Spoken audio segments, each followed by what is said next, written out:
Et à la une donc de votre journal, Alexis, des voitures entassées les unes sur les autres, des maisons détruites, des vies anéanties après les terribles intempéries en Espagne. L'Espagne qui reste sous le choc. Oui, à la peur a succédé la consternation. Il faut évacuer la boue et les gravats et faire face à ce décompte macabre.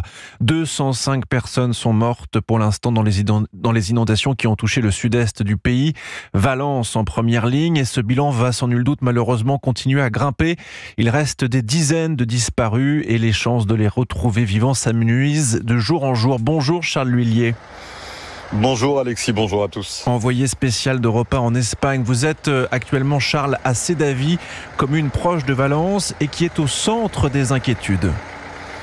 Oui, ici le maire a lancé un appel à l'aide. Il faut que l'État vienne porter secours aux habitants coincés, enclavés et qui ont faim. Dans cette ville de 10 000 habitants, environ 600 carcasses de voitures, des maisons inondées sans eau ni électricité.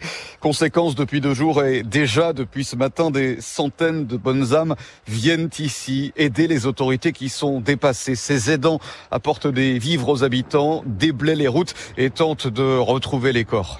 Dans des garages qu'on n'a pas encore ouverts, il y a probablement des cadavres. Ce sera très fastidieux de les déloger car il faudra évacuer la boue. Il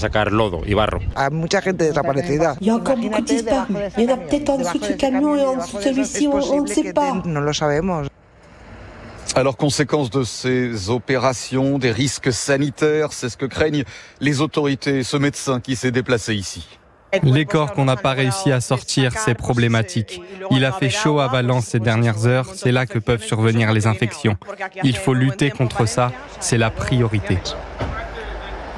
Alors pour rajouter un problème au problème, l'autre souci ici ce sont les pillages comme dans le reste de la région. Plusieurs commerces dans cette ville ont déjà été visités.